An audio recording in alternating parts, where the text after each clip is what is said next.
All right, so we are broadcasting now. So this is Armin Navabi from Atheist Republic and Emma. I'm Emma, and people would know me as Emmy Jewel on Twitter. Yes? Yeah. Wait, let me just, I'm hearing myself. Let me mute the YouTube. Oh. All right, good. So what's your Twitter handle? Is Emmy Jewel. Okay, yes. Emmy Jewel 85 or Emmy Jewel? Let me check. I should know that, shouldn't I? Yeah, you should. I think it's just Emmy Jewel. Where is your Twitter? Oh, I closed it. And my name is Just Juliet on there. Oh yeah, Just Juliet. You should search for that, because if you search for that, that will just show up. No, just Emmy Jewel, not 85. But you have a lot of original commentary on Twitter, so that's why you have a large following. I think that's pretty, you have 10,000 followers. That's pretty cool. Yeah, that actually happened pretty quickly, like in the last couple of months, I think. Yeah. So that just blew up fairly recently. Yeah. I was sitting at around 6,000 for a while. I think recently you've been talking about you've been getting involved in discussions on Islam and ex-Muslims more, right? Is that more? That is, where my interest lies. Quite recently, I've been getting more into following that discussion. Yes. Yeah. So what made you? I'm interested in the social rights and the reform movement. So I've been following your work. I listened to a bit of your podcast, The Secular Jihadist. That's great. Yeah. All right. I like a lot of Majid Nawaz's work as well. Yeah. So you know me, and I really disagree with what the reform movement is trying to do, right? And I say that, but a lot of people are always like, "Oh, what do you have against people like Majid Nawaz and Ayn Hirsi Ali?" I don't have anything against them. I love them, right? But it's weird to me that people say that, because these are the same people that when they criticize Islam, and people say, "Oh, what do you have against Muslims?" And they're like, "No, I don't have anything against Muslims. I'm criticizing Islam." No, of course you don't. And then the same people, when I'm criticizing the reform movement, they're like, "What do you have against reformers?" I'm like, but you are the same people that when people come to you and say, "What do you have against Muslims?" you say, "I'm not criticizing Muslims, I'm criticizing Islam." So I don't have anything against reformers. I love the reformers. And you support the end goal, don't you? Like, the end goal really is secularism, right? Yeah, of course I do. And I agree. Here's the thing. So people are like, "Oh, they're fighting for secularism. They're fighting for free speech. They're fighting for gay rights. They're fighting for democracy. They're fighting against sexism. What do you have against all those things?" And like, no, I love that they're doing that, and I support it. The only disagreement that I have, and this is that those things should not be labeled Islam, right? Right. Like I see where you're coming from. Yeah, I think by labeling it Islam, who deserves credit for those great things that they're doing? Majid. Majid deserves credit for those great things, not Islam. Right. So why are you not Islam? Not Islam. Yeah. Yeah. So I think where we differ is like you say you support the reform movement. Well, the end goal, you just don't actually, you wouldn't advocate for it yourself, right? Well, I would advocate for what they're doing. I just disagree with calling it Islam. I do advocate for what they're doing. I do, because. But are they all calling it Islam? Well, they're calling this. They're saying you were reforming Islam. I'm saying. Well, the way I look at it is more about reforming Muslims. Yes. And I think that's the angle that probably Majid would take. I know it's called Islam reform, but you can't change scripture, can you? No. Really, it's set in stone. So that's, I get what you're saying. That's Islam. Yeah. But I think there's probably a couple of different variations or interpretations of ways you can reform Islam. And I think only one of them would work, if at all. And that is the route that Majid takes. I think there's an intellectually dishonest way and an intellectually honest way that you could take the reform movement. And I think the differentiation is in one of the ways is intellectually dishonest, and you hear it when people like Reza Aslan, they'll come out with things like you've got the wrong interpretation, you're taking things out of context. Right. And then you've got Majid's movement, which is more about saying, yes, that scripture's bad, or there are parts of scripture that are bad, let's condemn it, and not hold that up to any moral standard. Right. So yeah. So what you're doing in that, if you do that, what are you doing? You're not really using the book as a. Well, you're cherry picking. Well, if you're cherry picking, then you're not using the book. You're using your own moral guidance, right?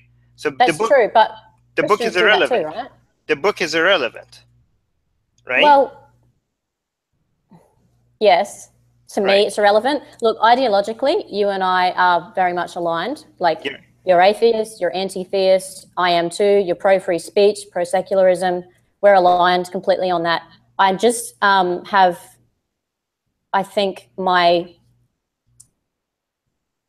I mean, it's not like I have a better understanding because you're actually ex-Muslim, so I don't have any experience of being Muslim. But I feel like it might be a better approach to support reform, because it's not always about truth for a lot of people. You've got, I think in one of your tweets, I did save it, and you said something about if you are advocating for reform, then there's an element of assuming that Muslims can't come to logical conclusions or find truth on their own.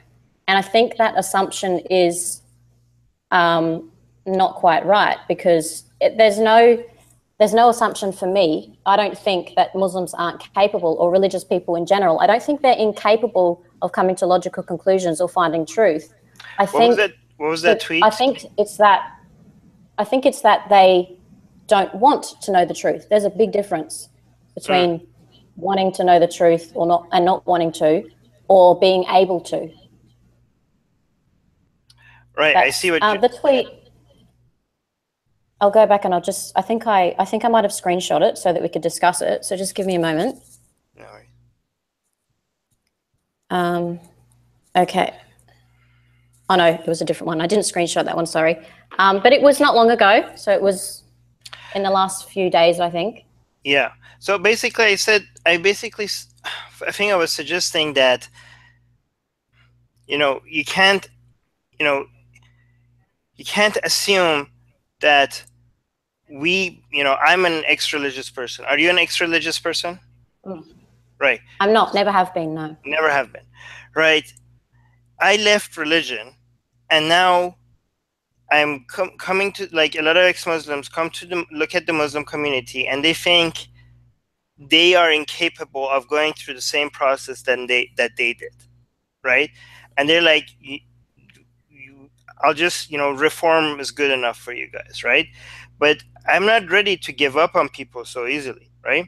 And people like, do you think people are just going to leave the religion? No, they're not. They're not. No. But that's not what I'm advocating. The baby step from being certain about Islam to atheism is not to give up on your religion.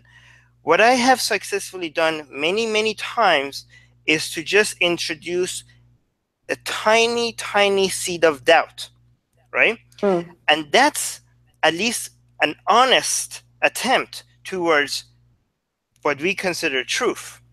If I go to people and use the Quran to try to advocate for something that I think it's aligned with my views, that's a dishonest way to approach people, because we think they are incapable of considering a different worldview.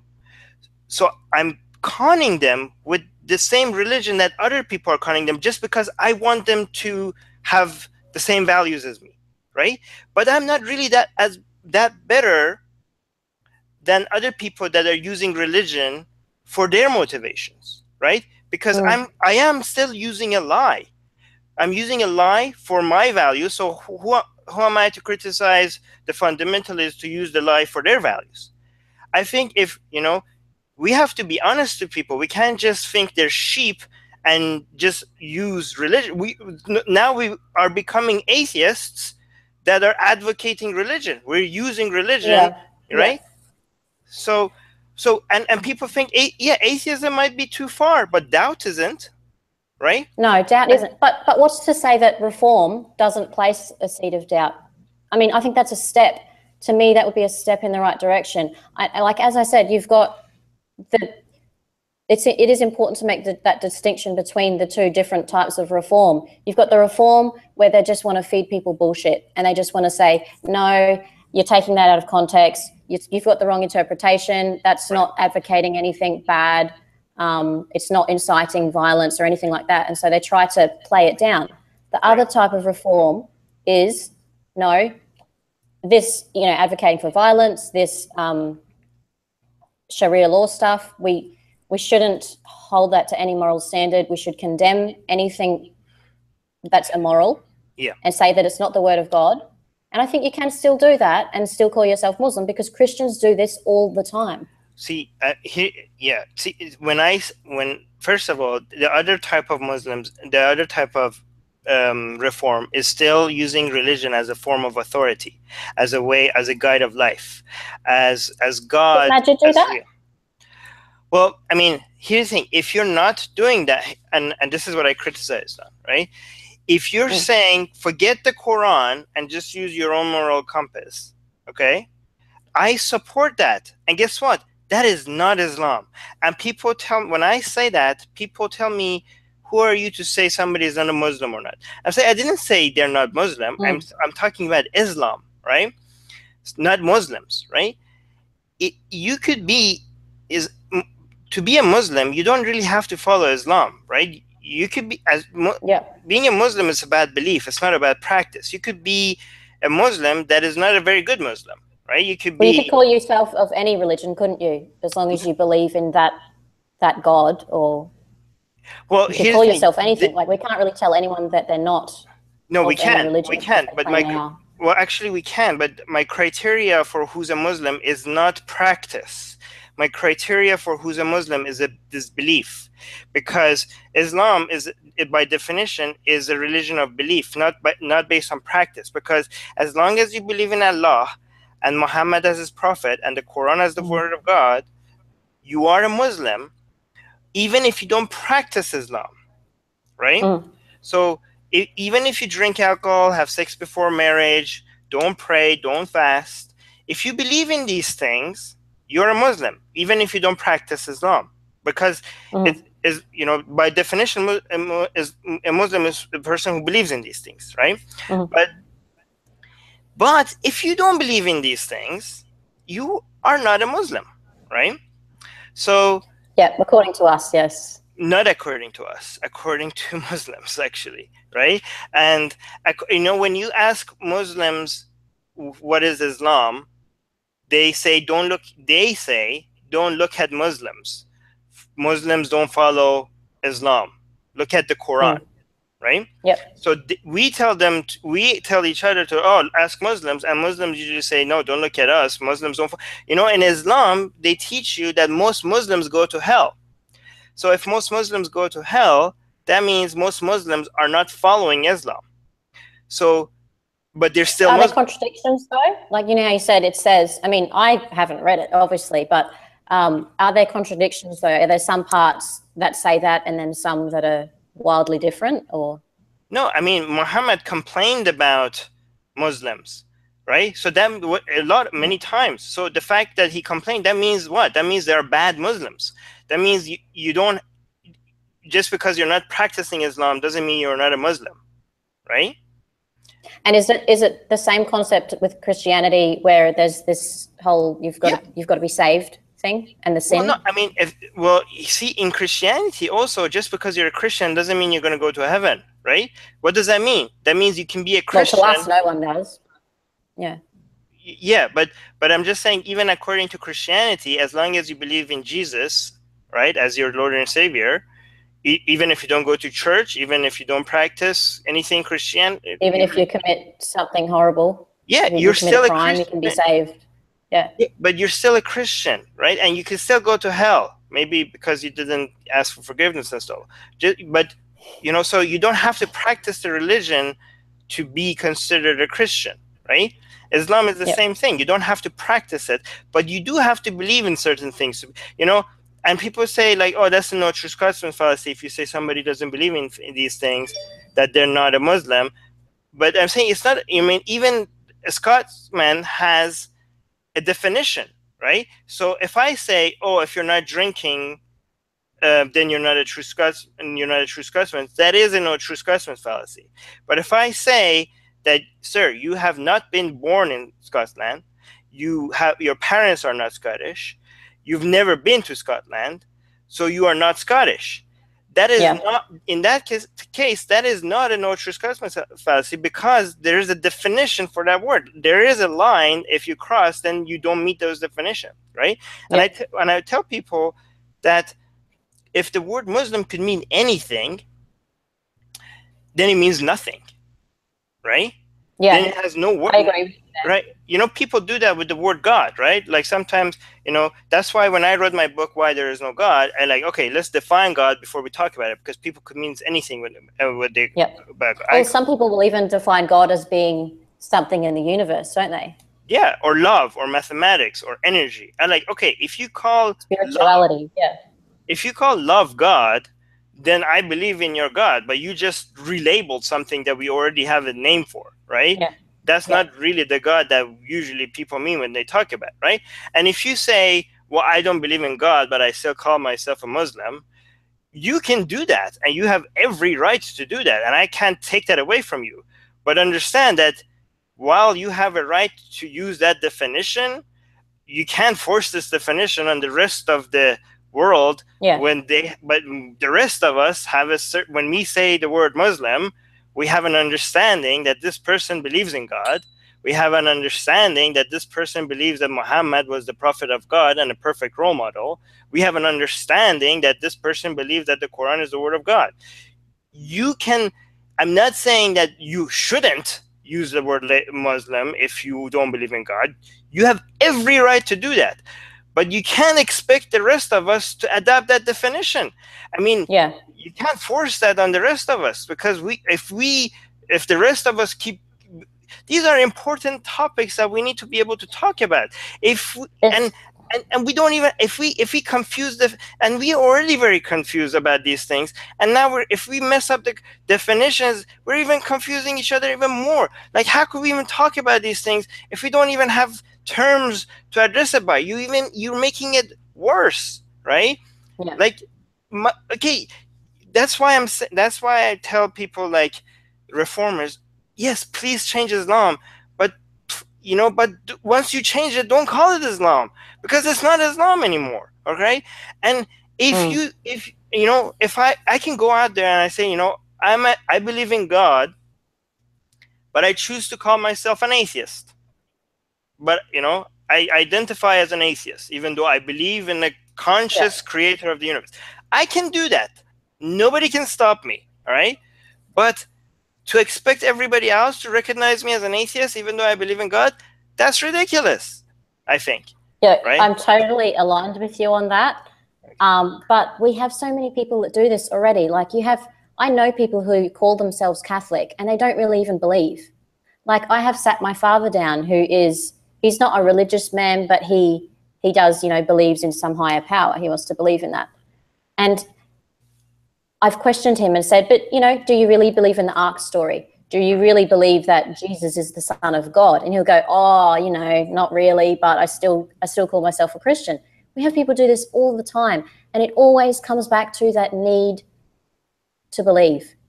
And this totally links in with, and would make sense to you, with your the video that you did explaining about hell and the abuse of indoctrination of hell.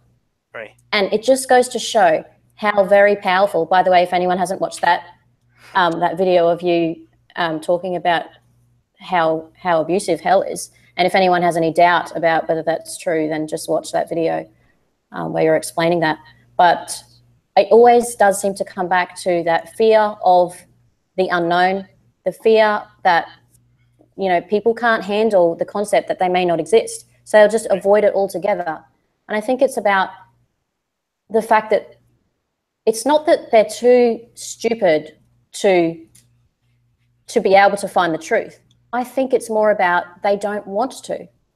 It's too scary, and the emotions override the intellectual part of them all the time. Right. Somebody left a comment, the savage atheist. He says it's like no one left behind. So we want to know. Let me just read this. Yep. The way out and why they should leave. He's I think he's saying what you're saying. He's saying like many people don't. We're trying to show people a way out, but they just don't want a way out, right? And I think we have to give them. I mean, you've been through the process of becoming an atheist and coming out of belief. And so that's, I guess, why I struggle with how staunchly against, well, you're not really against reform, are you? You're just against the labeling of still calling Islam, or still calling Muslims Islamic if they've come through this process of reform, because you don't think that's Islam. Have I got that right? Yeah. Here's what I'm worried about, right? So yeah, I mean, I understand that people. When I'm trying to convince people of atheism, there's it's not that I'm demanding for them to leave, right? I'm just inviting them to consider an alternative, right? And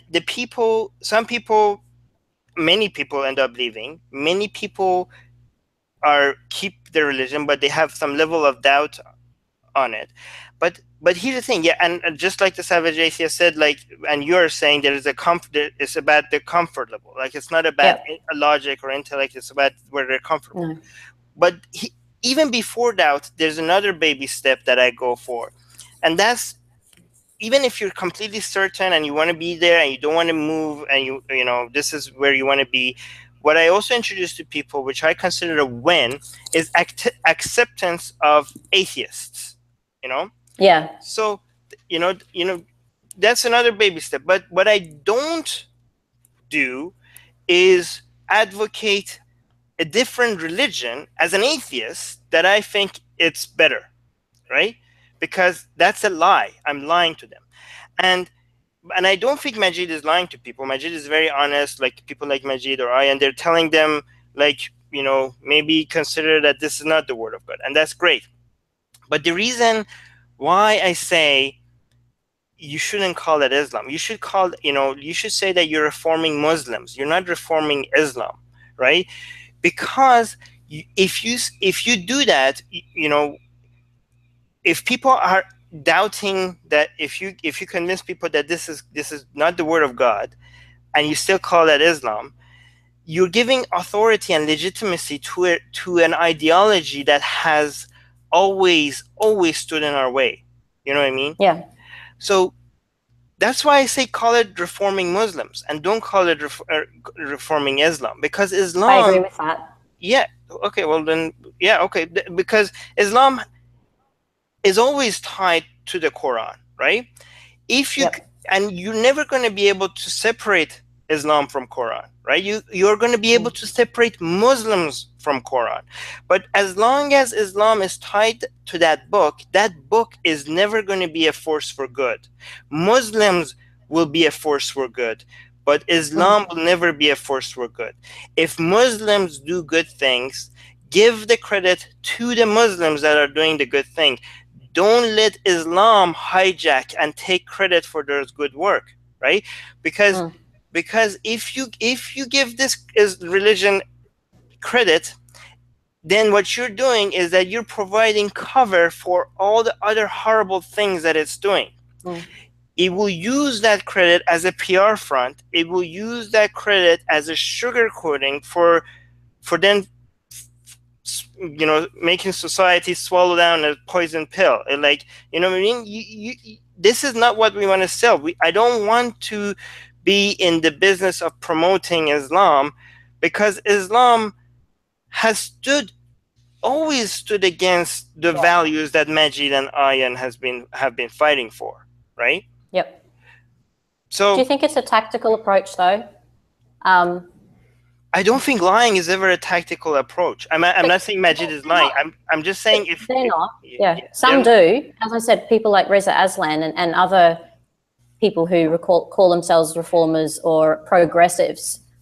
You can see that they're lying. You can tell the difference between someone who's sincere and honest and the people who are just charlatans. Yeah, but I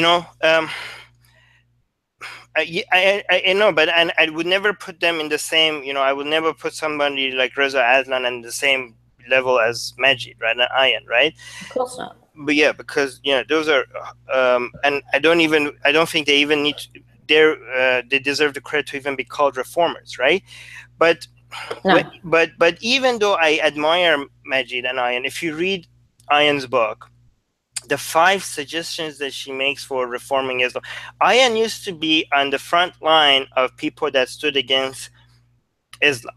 But I think after this Arab Spring, she thought like maybe we could change Islam, right? And so her heretic book was in a completely different tune than her previous books, and she suggested 5 different things to changing Islam, right? And she was like, maybe I read that, but I've forgotten the 5 things. But I did read the book. She's telling that maybe consider that there is that this life is more important than the afterlife, and okay, really, that's not going to happen. And even if it does happen, then that's not Islam. That is never Islam, right? About all the Abrahamic religions are all about the importance of the next life, and that this life's just a test. Yes, exactly. We have been. That's one of the most fundamental core concepts of Islam, right? If you can convince somebody of that this life is more important than a shadowy, made up world after this one, that is great, but that is not Islam, right? And I have convinced people of that. When Muslims that are moderate and liberal, they're moderate and liberal not because they have a reformed view of Islam. They're moderate and liberal because they're ignoring Islam. If a Muslim is fighting for gay rights, why are we calling that Islam? Why is a Muslim is not just a Muslim. Not because they can't let go. Because they can't let go of the belief in the afterlife.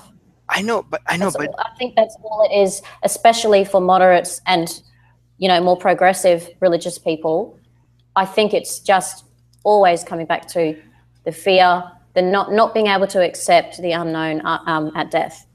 Yeah, but how when sometimes when somebody comes, you realize somebody is like gay, people now all of a sudden, every time they see that person, they remember that, okay, this person is gay. Then they try to judge his or her behavior based on the fact that she's gay. Like, oh, that's why she's doing that. That's why he's doing it. But that's always on their mind. But you don't do that with straight people, right?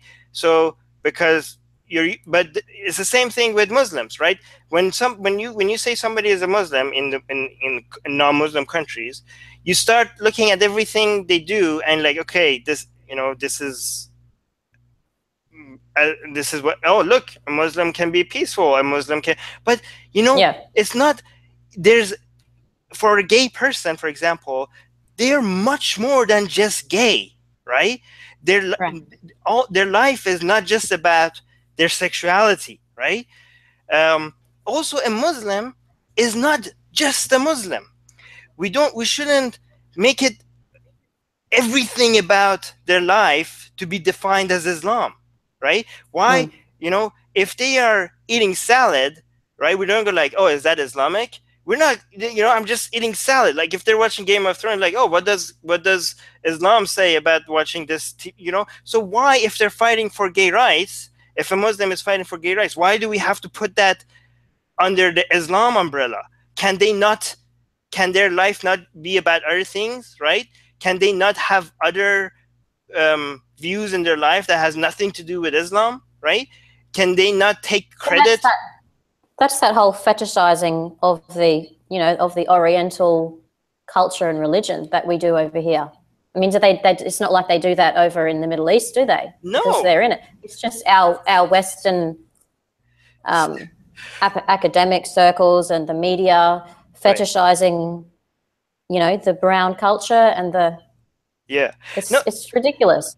Yeah, but even Muslims, okay, so when you're in Iran and you're in university and you're like, oh, look, you don't ever think like, oh, look, I'm a Muslim and I'm educated. No, you're just educated, right? Yeah. But when you are a Muslim and you in the US, you feel like, oh, I'm representing Muslims, so look at me, Muslims could be educated, right? Or if you're looking at a Muslim, like, look, Muslims could be educated. But isn't it patronizing? It is. You speaking as a, you know, an ex-Muslim, you have some authority on this, so it must be so patronizing. It is, but that's what I'm saying. Let's not define Muslims their entire life by Islam, right? Yeah. So we don't. So when Muslims are fighting for secularism and gay rights, you know, you don't have to always be like, oh, look, Islam is okay with gay rights. That is them, right? That is that person, right? Yeah. So that's why I have a problem. So that's why I'm always saying, like, oh, reforming Islam, we're convincing Muslims to do this and that, and I agree with that's great. First of all, most of the time you haven't convinced anybody of anything. These people were already good. These people were already nice people that would have naturally... They're not good because of their religion. They just happen to be good people who claim themselves to be religious. And people come to me like, oh, but if you tell Muslims that true Islam is like ISIS, they're going to pick up a gun and come kill us. Why are you trying to convince us? Really? You think they're going to do that? I don't think people are that I think first of all, most Muslims are busy with their lives to talk about. I mean, most Muslims are most like everybody else, right? They don't think about religion. Just like probably, they don't mainstream think about Christians. Yeah, they don't think about religion. They don't think about politics. They're just worried about getting that promotion or passing that final exam, right? Family, family and that stuff. If I talk to them about true Islam, they're probably gonna go like, oh, I don't want to talk about these things, right? But if I manage to convince a Muslim that this is true Islam, I'm almost sure they want to have nothing to do with that, right? They will leave Islam if I'm ever successful at convincing a Muslim that this is true Islam. Right? Can I ask you, have you been successful in? Yes. Well, you would have been, because you've got such a huge following. So you would have like deconverted people. Yeah, in a roundabout way. We have changed the minds of thousands of people. Yeah. Right. Yeah. Now, when I first came to the realization that I was atheist, I mean, I guess I always have been, because even as a child, I had all these doubts. But when I first seriously started thinking about it, I didn't know that the term atheist existed. And it wasn't until I got onto Twitter and found it, like-minded people, that I understood that there was a term for my non-belief. And then for the next few years, I was talking a lot with other atheists, but not just atheists, a lot of Christians, because I wanted to figure out where a difference was in our psychology. Why did they believe, and why? Because at the time, I thought I was the odd one. You know how when you first realize that you're an atheist, you sort of, there's that quote, something like, you feel like you're the only sober person in the car. So that's how I felt. And so I wanted to talk to other Christians. And as I said before about the whole fearing death thing, I found that once you narrow it all down and you break everything down, and at the core of their belief, when you talk to them about how irrational these beliefs are, they get to the point of agreeing with you. And at that very core is, but how can you not believe that there's going to be something after death? Like, that's just too scary. I can't accept that. So I think we need to place a lot more focus on talking about and trying to accept death. It's an uncomfortable topic for everyone, even atheists. None of us want to like talking about it. But I think if we could just try and get people to accept that this is inevitable, it's going to happen, And also, why can't we talk about how terrifying the thought of heaven is? I mean, to me, heaven would be terrifying. You're thinking this is forever. And then that whole concept of sin and being saved, you know how you don't have to be a good person to be saved. You could be someone who's a victim. I mean, hypothetically, because we don't believe in heaven and hell, but say you're a victim of someone who's raped and murdered you, and then that person enters heaven because they've been saved on their deathbed. Could you imagine the torture of that, being in heaven with other people who were very immoral who have been saved? Like, to me, that is really scary. I would rather know that there's imminent death and there's just nothingness after death, rather than the thought of being up in heaven with some murderers who have been saved. Don't you agree? Yeah, and also for the fact that most people are going to end up in hell, so afterlife is not that comforting, knowing that most people will be burning forever, right? Like, well, see, I can't even. The concept of hell just doesn't. I mean, that's like trying to convince me of Santa Claus. I just can't wrap my head around that, and I can't wrap my head around the fact that other people can be, like, adults can believe in this stuff. Yeah, well, I have given up on trying to figure out why so many people believe. Here's the thing: when I give up on people's sense of rationality, what I comfort myself in their sense of kindness and sympathy, because even though intelligence is not that common, kindness is very common. So, and I think that's one thing I appealed. One thing I have appealed to that has convinced people to have some level of doubt, I find is to appeal to their sense of sympathy by saying, if I ask, I have tried so many things, and when I ask people, well, where's the evidence for God? Where's the evidence for God? That doesn't click with them for why that's a problem. But what I have seen that clicks with people and they get me is when I tell them, do you think that, well, it's okay for somebody to burn forever just because they came to the wrong conclusion, just because they got the answer wrong, right? And they get that. They get why that's wrong, right? And they see that their book is telling that atheists. So even the Muslims that think that they shouldn't, most Muslims that will never hurt anybody in this life, they know that their book tells them that I will burn in hell, right? And they can't wrap their head around why that's okay, right? Even if in this life they're not supposed to do anything to me, in their mind, in their view of Islam, they still do believe that I will burn, and they don't think that's okay. And because I'm appealing to their sense of sympathy, which is more common than sense of logic, I have had more success with that, right? Yeah. Another thing about, and this is what I'm telling people, and people are like, well, people are not ready to leave their religion, and they're comfortable, and they want to stay there, and you can't just expect people to just abandon their religion. I'm not doing that. I mean, I have been doing that, and I have been successful with many people, but with more than that, I have been successful with much higher number of people, to people like, yeah, I don't know how to, a lot of people admitting, I don't know, how is that okay? I don't know what the answer to that is, right? Yeah, I've done that approach as well. Yeah, and a lot of people trying to appeal to people's emotions that way, and just, how can you think it's moral for millions of people who may not even have heard about your particular religion? Yeah. Or your particular God? How can you think that that's okay, that they're going to burn in hell? Yeah. And a lot of the time I just get, well, that's not for me to judge. And those people that don't know about it, well, they probably won't go to hell. I'm like, yeah, but you're not the authority though, are you? Yeah. The book says they will go to hell if they don't believe.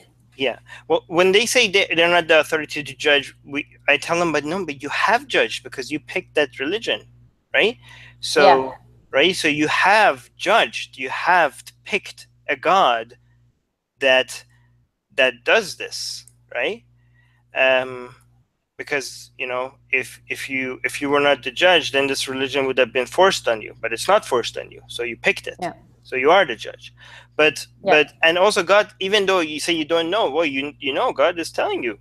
Here's his book, right? So like, oh, I don't know what's going to happen. It's not for me to say. How could you not know? He's telling you right there, right? But but I like even when people don't change their mind. What I like is when people say, yeah, this is weird. I don't know, right? And guess what? That's enough.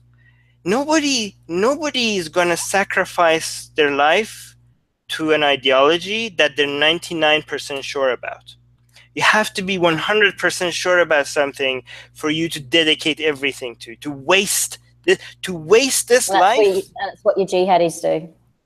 Yeah, jihadis they're the ones that are most sure about their religion out of everyone, aren't they? Yeah, or not even jihad. Okay, yes, that's the extreme, but let's go one level down. People that are not hurting anybody but are sacrificing their own life to this religion, or their children's life, or their spouse's life, they are also, 100% sure about this.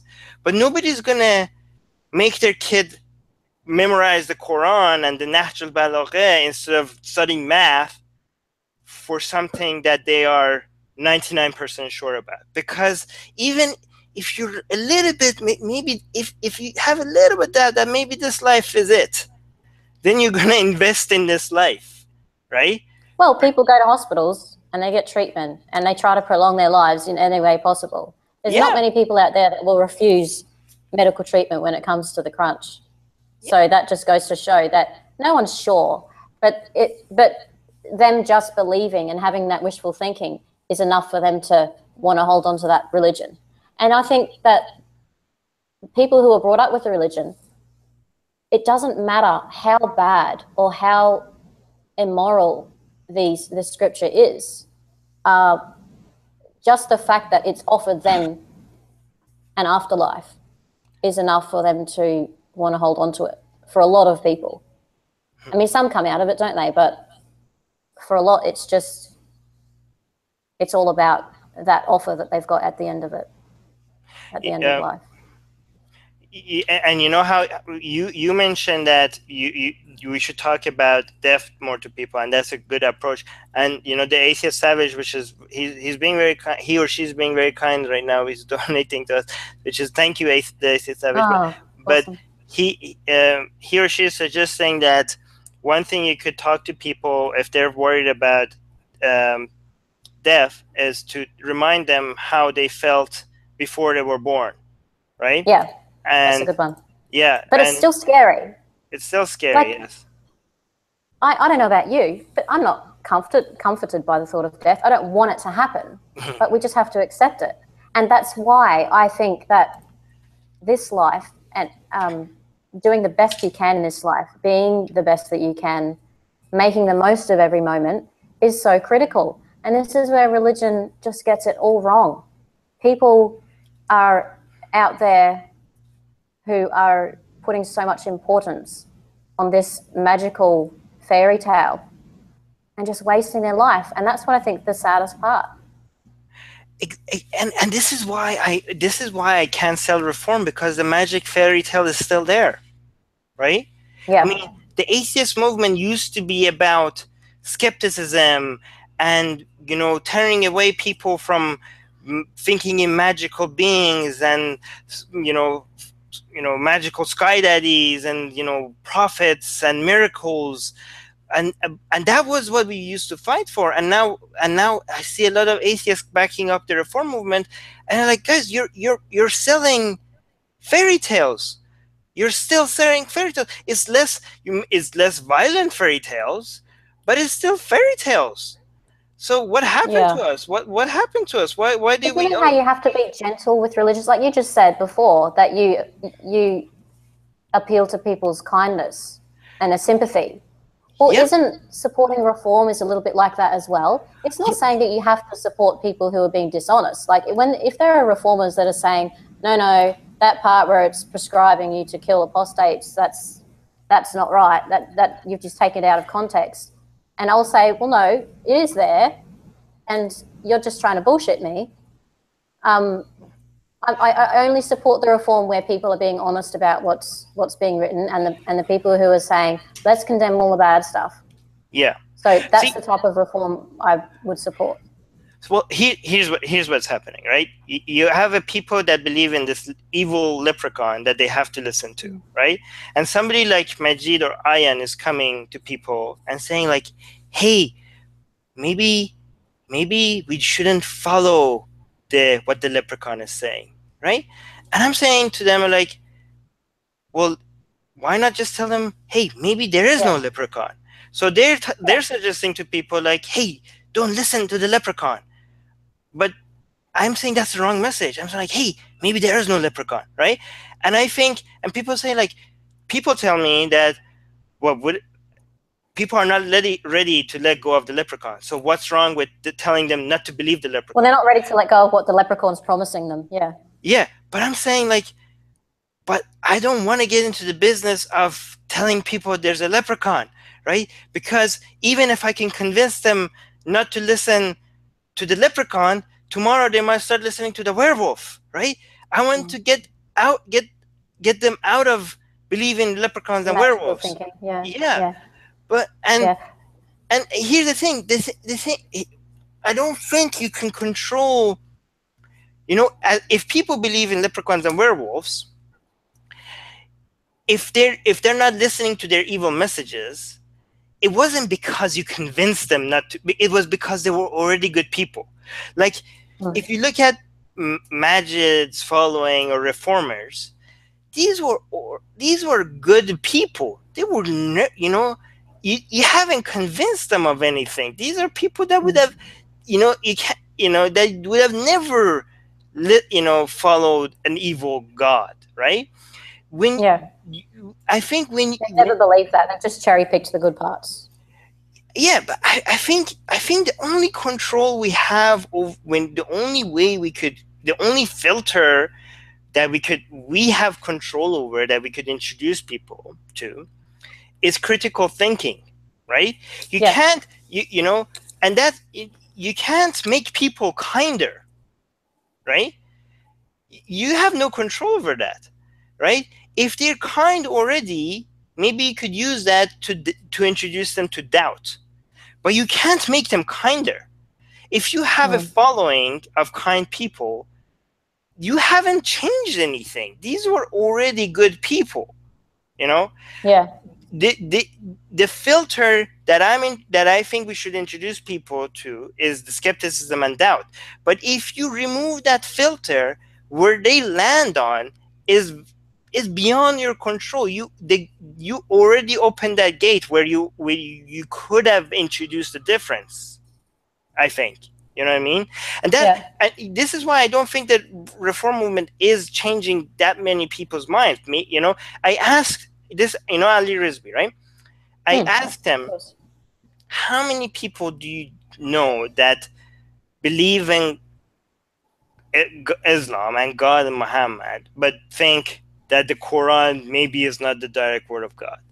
I personally don't know a single person like that. But he said, maybe that might be a difference with Christians, because I think there are quite a few Christians that just call themselves that and don't really believe.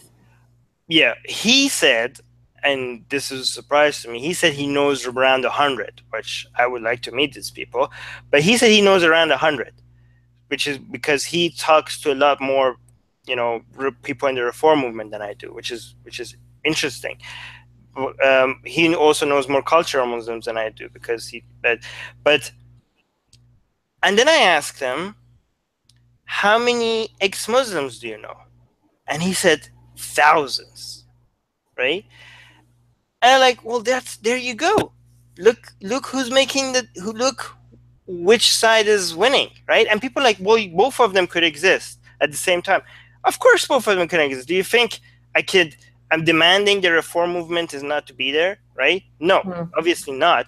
But I'm asking people that if they have limited time and if they have limited resources and if they have limited opportunity to grab an attention of a Muslim and that they're listening to you, the message you should be sending them given that we have limited time and resources, the more effective message, based on the fact that ex-Muslims are growing and better, and we have been more successful with Muslims than the reformist movement, is, hey, maybe there is no leprechaun.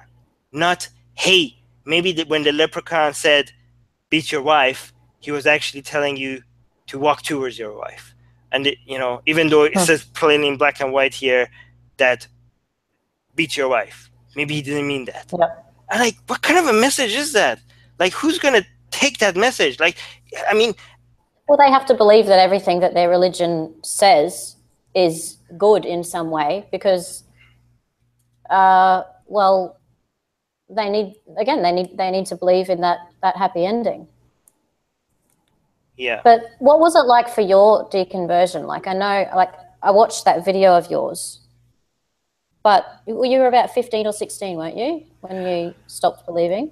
Well, I started, these are estimates also. I started doubting around 16, and I think I started calling myself an atheist by age 18. Right. And for a while, I couldn't let go of my God, so I just made my own imagine. And that was because you feared hell, was it, ultimately? No, because I thought I was a loner. God was my only friend. So, like, if I don't have God, who do I have? And that's what it's probably like for a lot of people. I mean, see, here's where, that's another point to consider. Like, if supporting reform and supporting following a peaceful version of Islam is what makes some people live a decent life, and it makes them happier to believe in an afterlife. They might have had a really crappy upbringing and some really awful life experiences. And if believing in some fairy tale at the end of their life makes them more peaceful, then I feel like, well, who am I to judge that? Well, I'm not judging people, but I'm providing them an alternative, because people say, if you're trying to sell atheism to people, who are you to tell people not to believe? But my response is, who are you to deny them an alternative, right? Because a lot of people that leave Islam are thankful that somebody reached out to them. So in my thinking, a lot of those Muslims, if they died and there was an afterlife and they found that Islam wasn't real, and like, they would be angry at people that didn't try to reach out to them, right? So it's like, yeah, we're not forcing people to leave Islam. We're inviting them. We're not in their face about it. We're on atheist republic. We're on secular jihadists. They would have to come to us to see us. We're not going to them. So and people come to our page and like, oh, why are you forcing atheism on us? Like, you are on our platform. You came here, right? So they must have already had a seed of doubt planted in there to be able to. But I think what you do is great, and you have a bigger platform. You've got a large following, so I think there is room for people like you who are more so advocating for leaving Islam. Because, as I said, ideologically, I'm the same as you personally. Yeah. But I think there is room for people like Majid, and there is room for people like you. And what works for de-radicalizing or for deconverting some people might be those little baby steps that, for instance, Majid would support. And some people like yourself would prefer to just go out of the religion in one step. There's more than room for people like Majid. There should be thousands more people like Majid. Here's the thing. The things that Majid is doing is helping us all. I'm not saying he's not doing good. He's no, it's just that you two take two different approaches. Well, no. Let me. So he's fighting for free speech, which is helping us all, right? Yeah. So what I'm saying we shouldn't do is we should all support people like Majid. But what I'm saying is that we should give the credit of the good work of people like Majid and Ayan to Majid and Ayan. And I think by calling it reforming Islam, we're giving credit where credit is not due. You know what I mean? But Ayan's ex-Muslim, so she's no, but that's not giving credit to Islam. No, I'm not talking about Muslim. I'm talking about she's calling it reforming Islam, right? And I'm Islamic reform, right? And I'm saying I will never, whatever supports skepticism, whatever supports, promoting this life, I will never call that Islam, because that's giving Islam too much credit. And because Islam has been a force for evil, Islam has ruined too many lives, too many people's, too many people are in misery for us to ever call anything good Islam, right? And I just think that it's as simple as just saying that we're reforming Muslims instead of reforming Islam. And this is important. No, I'm on board with that. Yeah, and I think this is important. I think words like reforming Islam is as bad as saying Islamophobe, because the word itself is promoting a narrative that is harmful, right? Yeah. Because it's suggesting to the West that there's a version of Islam that, or people that are not Muslim, that's a version of Islam that is okay, and it's making the atheist movement not fight for the things that they always stood for, that they always used to fight for, which was the promotion of skepticism, the promotion of, critical thinking skills. And I think when you say, like, let's fight for Islamic reform, I'm like, no, I'm not gonna get in the business of promoting Islam, right? I will stand with Muslims in fighting for secularism. I will stand with Muslims for fighting for freedom of expression, gay rights, women's rights, and all that. I will fight along with them, but I will never call that a reformed version of Islam. I will call that something new, right? It's like saying if some Nazis all of a sudden decide that, you know what, we were wrong, and this whole thing is bullshit, and race doesn't decide who's good and who's bad and who's worthy and who's not. I'm not going to be like, oh, look, reform Nazism. No, I'm going to be like, these people are not Nazis anymore.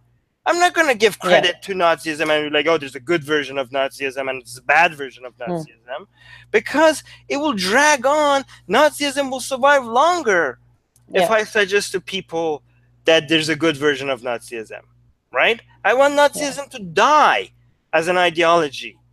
I will tell even if these people still call themselves Nazis, I will say, okay, fine, call yourself Nazis, but you're not following Nazi ideology. You're not following Nazi ideology. I'm sorry, you're not, right?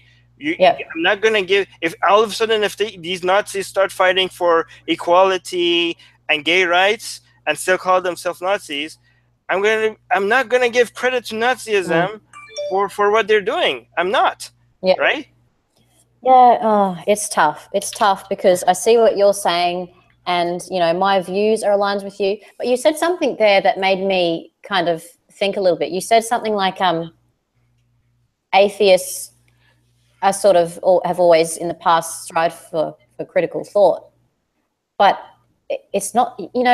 I'm not in the business of even describing myself as an atheist anymore. I much prefer to say I'm anti-theist, and that's because I've seen in the past couple of years, a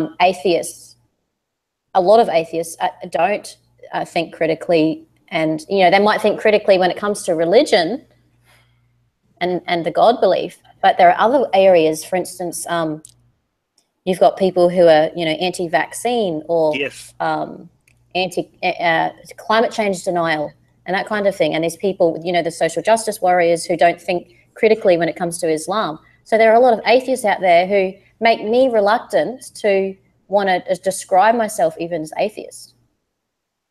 I know that, it shouldn't really matter, but it's sort of like with the whole feminist issue. I used to self-describe myself as a feminist, but now I'm reluctant to, because you've got these radicals that have just taken over, and they're the loudest voices within the movement. So I'm now reluctant to call myself a feminist. But I call myself a feminist. Here's the thing. So I think I was talking about the atheist movement, not the atheists. One thing I suggest to people is not to ever assume that they're superior because they're an atheist, because we have our own share of bad assholes, and we have our own share of, people that are gullible. The atheist movement was always involved in promoting these things. I'm not saying all atheists, which is a separate thing. Many atheists are not very skeptical so just when it comes to the God belief, but the reason why I like the atheist movement is because because it tells people that, hey, you were wrong about one of the most fundamental beliefs that you had, right? So apply that to the other things that you believe as well, because you might be wrong about other things too, right? Which is, God is the world's most famous superstition, so it's a good way to get skepticism out about everything else, right?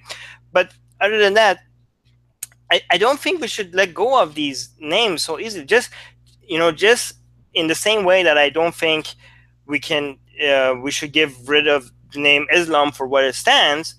I don't think because the radical feminists that you're talking about, they're the loudest. But when I go actually to feminist groups online and stuff, I actually notice most of them are pro-equality. They're not anti-men, right? And they've been misrepresented. These few radicals have taken over the image, and people call themselves now classical feminists because they don't want to be associated with them. And I think the feminist movement let go of their title too easily, and they let these radicals hijack it too easily, right? They didn't fight for it, and the feminist movement historically achieved so much, and over just the past few years they let their title be hijacked by just a few fringe groups. Like, if you actually go to like Reddit feminists and other groups, you notice most of them are not the way that these crazy ones sound like. They're just the loudest ones, and they grab the most attention. So there might be a small group, there might be a small minority, but because they're the loudest. And isn't it like that with all radicals of any any political?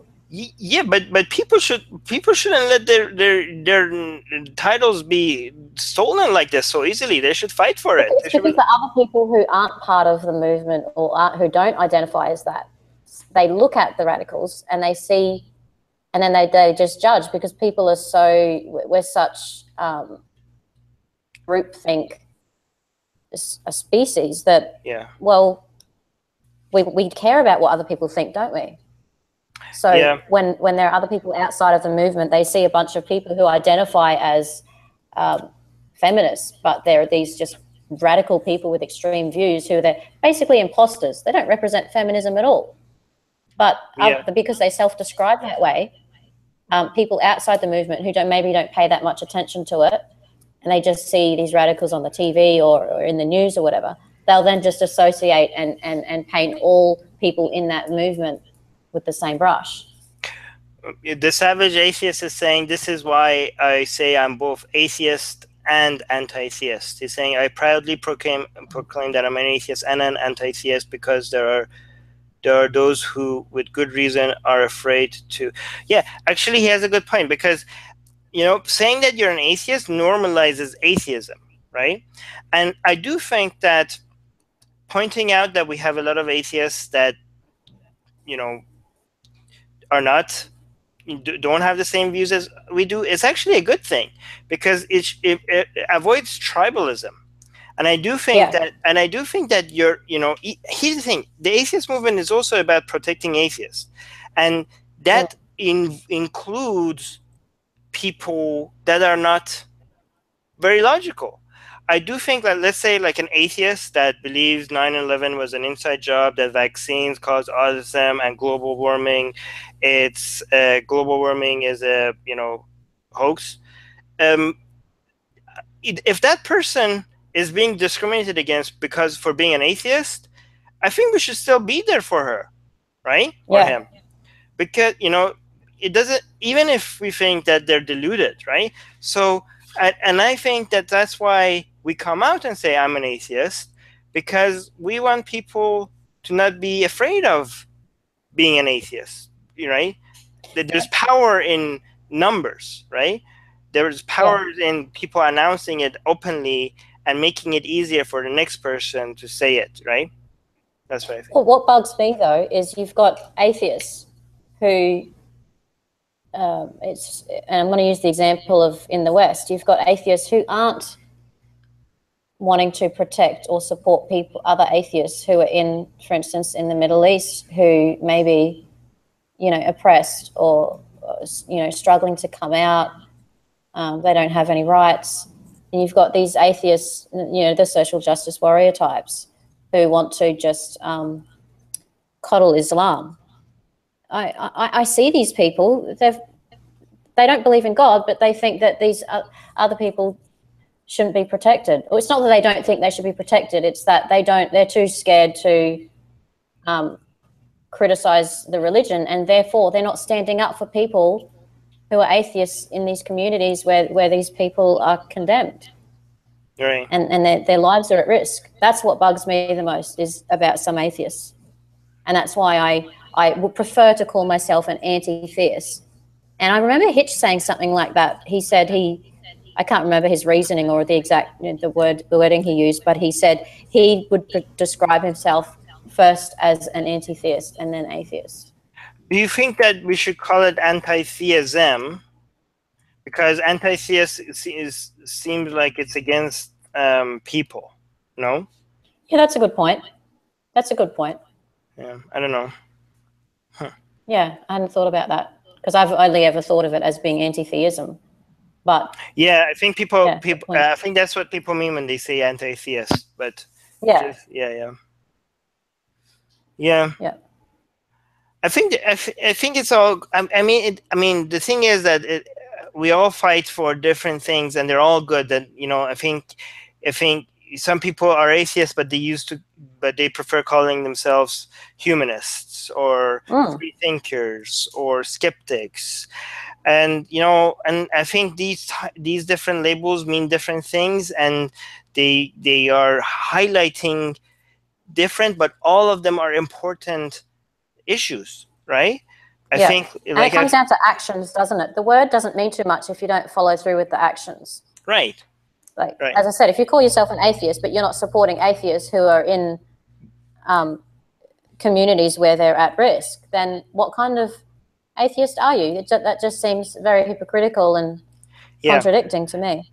Yeah, and actually, this is another thing. I think if you come out as an atheist to Muslims and Christians, and they see you, and they like you, you're normal. They see, this is what the gay rights movement did, right? Many people came out as gay. So many people that were against, homosexuality, they didn't know anybody that was gay, right?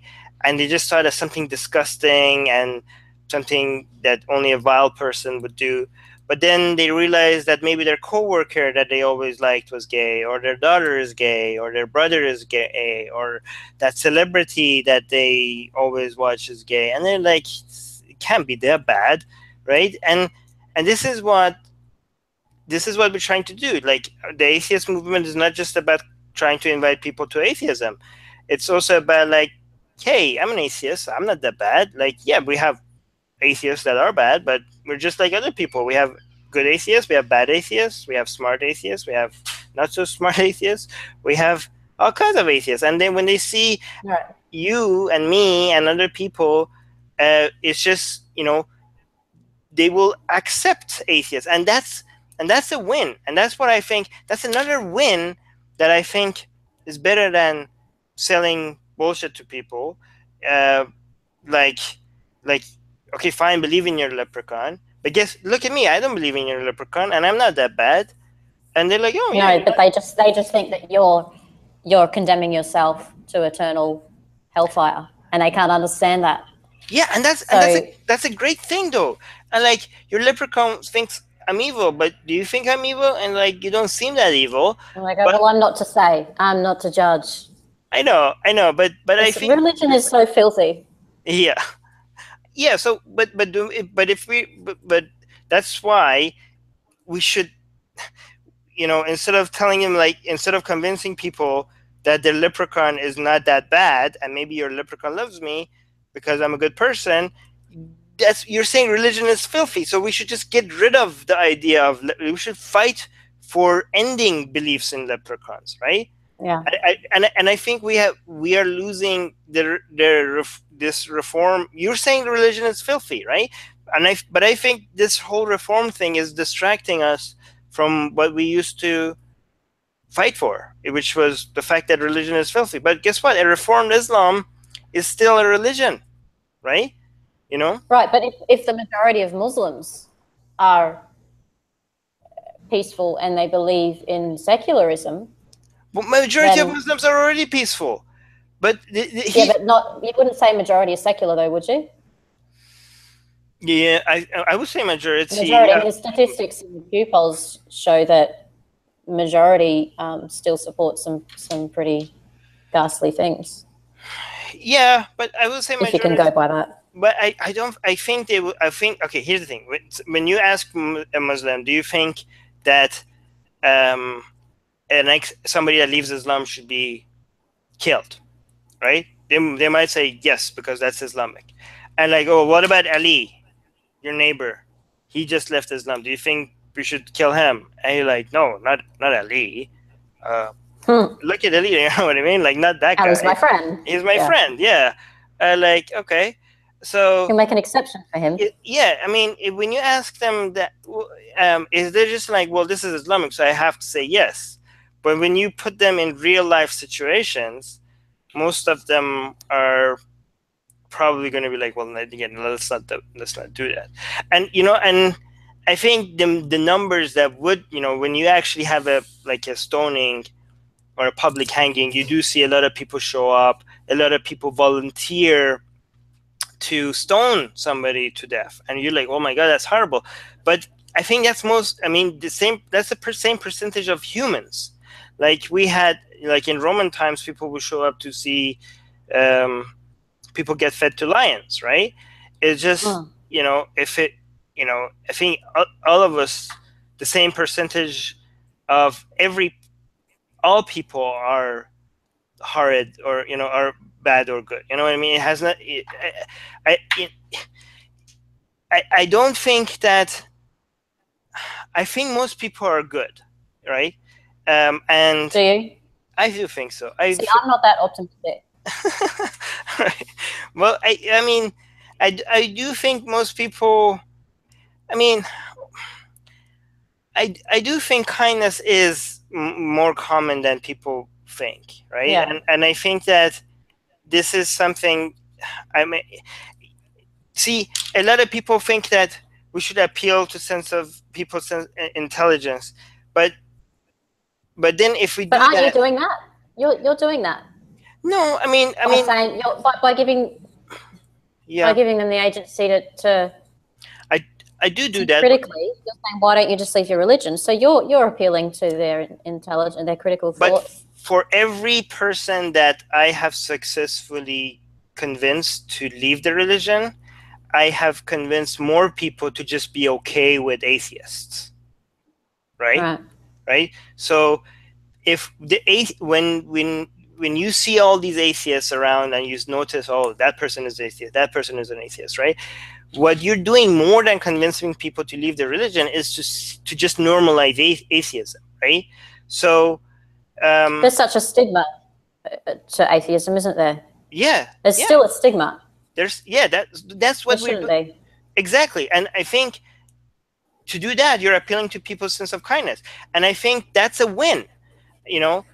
If you convince somebody that atheists are not bad or evil, or it's not something disgusting or ridiculous, even if they don't leave Islam or Christianity, that should be marked as a win.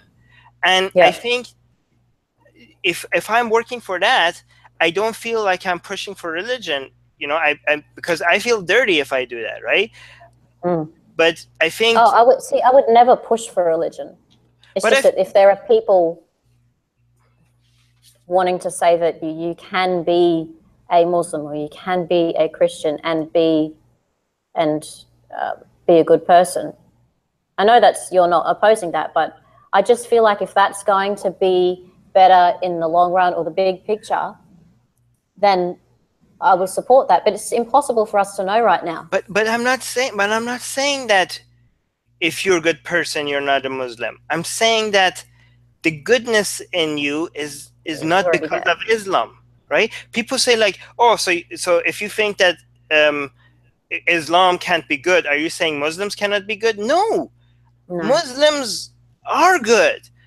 But what I'm saying is that of the religion. What I'm saying is that that's not because of Islam.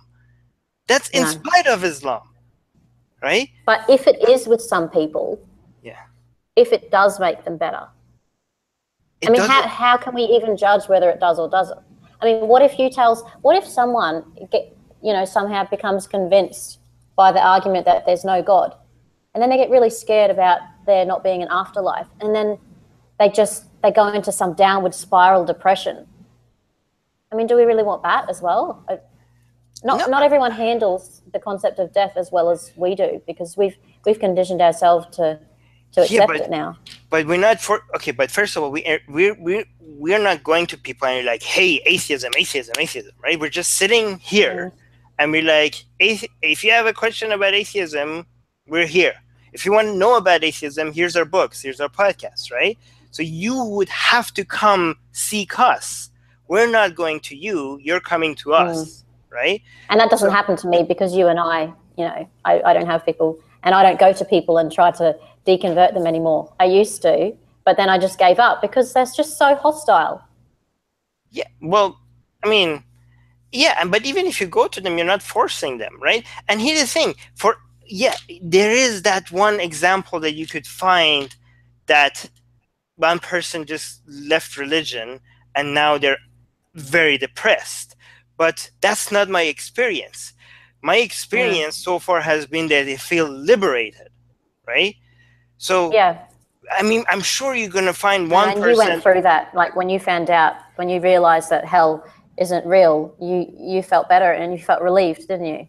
Yeah, I mean, I'm pretty sure, yes, you might find that those rare examples that some person didn't, would have been better off with religion. But I can't deny people the possibility of that deliberation that most people feel just because of those rare examples of people that might have been better off with religion, right?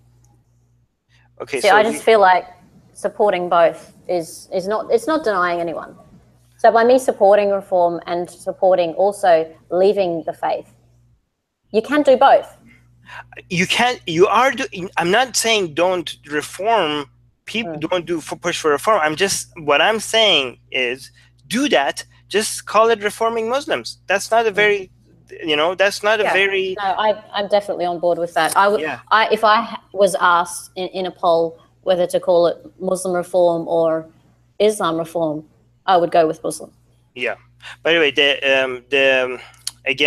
the Savage Atheist is being very supportive of our channel right now, which is very nice of him. But he or she is saying you should see how people act and look at me in the Bible Belt in the USA when I say I'm an atheist, right? And and that's in the US. Imagine what that happens if you do that in other, like in Saudi Arabia or other places.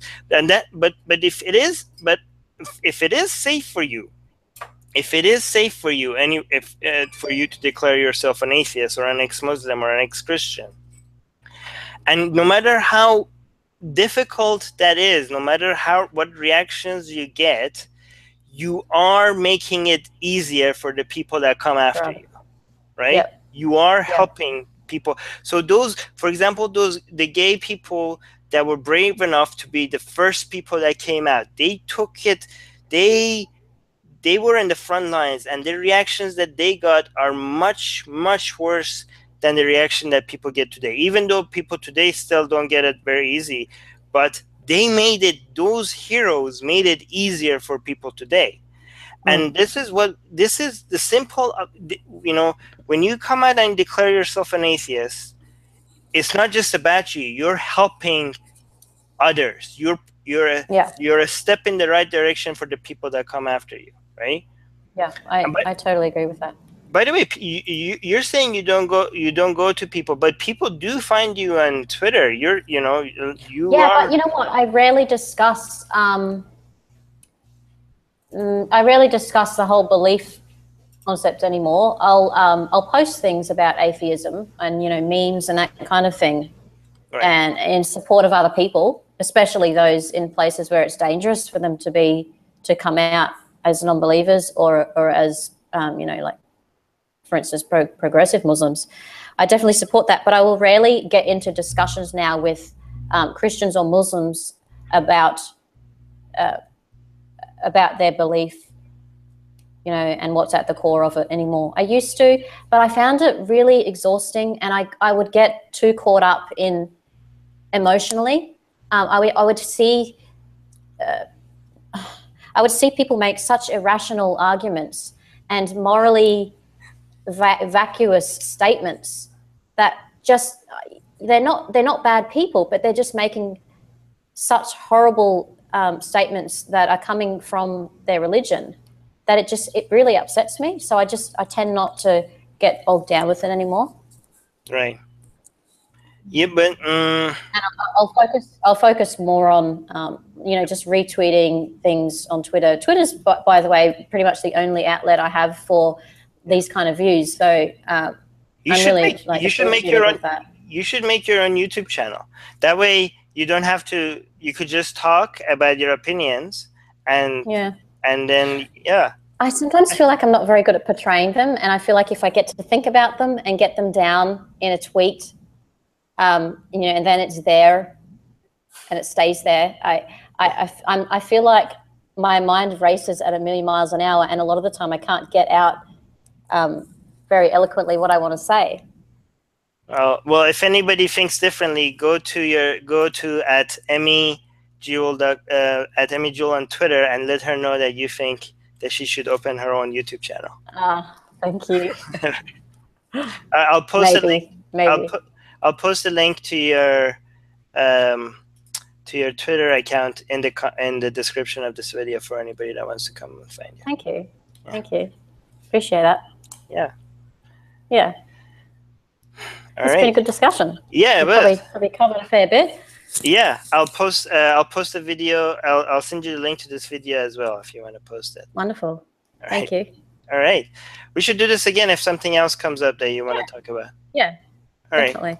All right. Sounds good. All right. Thanks, Armin. All right. Thank you. All right. Thank you, everybody, especially the Savage Atheist for being so generous. That's very, very kind. Thank you. Bye, everybody. Thank you. Bye.